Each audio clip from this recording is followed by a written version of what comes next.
بسم اللہ الرحمن الرحیم۔ اختر مورل سٹوریز میں خوش آمدید کہتی ہوں۔ آج میں آپ کو حکایت سادی سناؤں گی۔ علم لازوال دولت ہے۔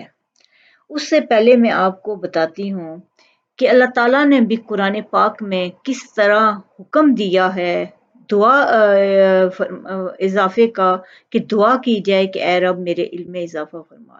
سورہ طٰہٰ 114 آیت میں ہے، رب زدنی علما، اے میرے رب میرے علم میں اضافہ فرما۔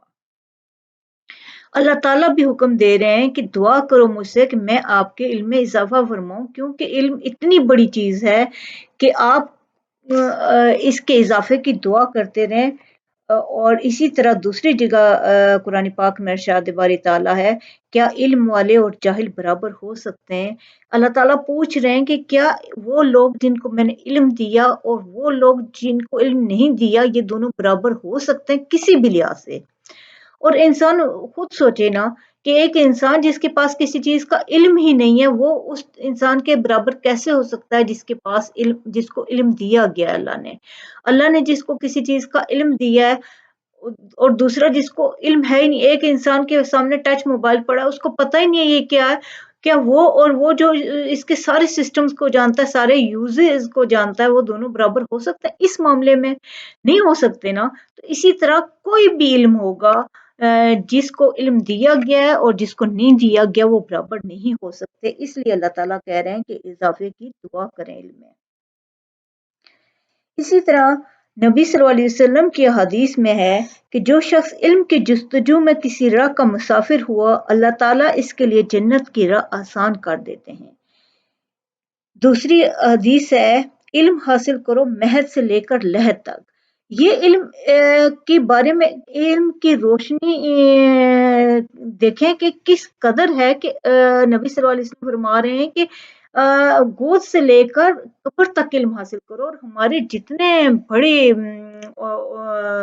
گزرے ہیں اسلاف میں، انہوں نے علم پہ اتنا زور دیا ہے کہ وہ نزاع کا عالم ہوتا تھا تب بھی وہ علم حاصل کر رہے ہوتے تھے، کہ کسی ایک کی بات نہیں ہے۔ یہ جتنی آپ تاریخ پڑھیں گے، آپ کو بہت سے فلاسفرز ملیں گے، بہت سے علماء ملیں گے، بہت سے ایسے سائنسدان ملیں گے جنہوں نے دنیا میں سائنس کی بنیاد رکھی، وہ مسلمان ہی تھے۔ مسلمانوں نے ہی، چاہے آپ کسی بھی فیلڈ میں لے لیں، کیمیا میں لے لیں تو جابر بن حیان کو دیکھ لیں، اس میں طب میں دیکھ لیں کتنے بڑے بڑے سائنسدان، ابن سینا اور ابن رشد، اور کتنے بڑے بڑے حکیموں کو دیکھ لیں، جان لوز۔ یعنی کہ جتنے آپ دیکھیں گے، جتنے جس فیلڈ میں بھی دیکھیں گے، وہاں مسلمان سائنسدان، مسلمان کیمیا دان، مسلمان ریاضی، ہر فیلڈ کے جو ماہر ہوں گے، بیس رکھنے والے ہوں گے، وہ مسلمان ہی ہوں گے۔ اور ان کے یہ عالم ہوتا تھا کہ نزاع کا ان پہ عالم چل رہا ہوتا تھا، تو وہ بکس میں اتنے بیزی ہوتے تھے کہ جو ان کے شاگرد ہوتے تھے وہ کہتے تھے، استاد محترم اب تو بس کر دیں۔ تو وہ کہا کرتے تھے، کیوں؟ کیا تم نے وہ حدیث نہیں پڑھی کہ طالب علم میں موت شہادت ہے؟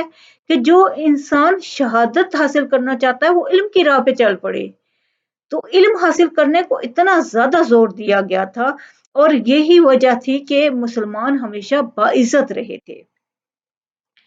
اب میں آپ کو علم لازوال دولت ہے حکایت سادی سناتی ہوں۔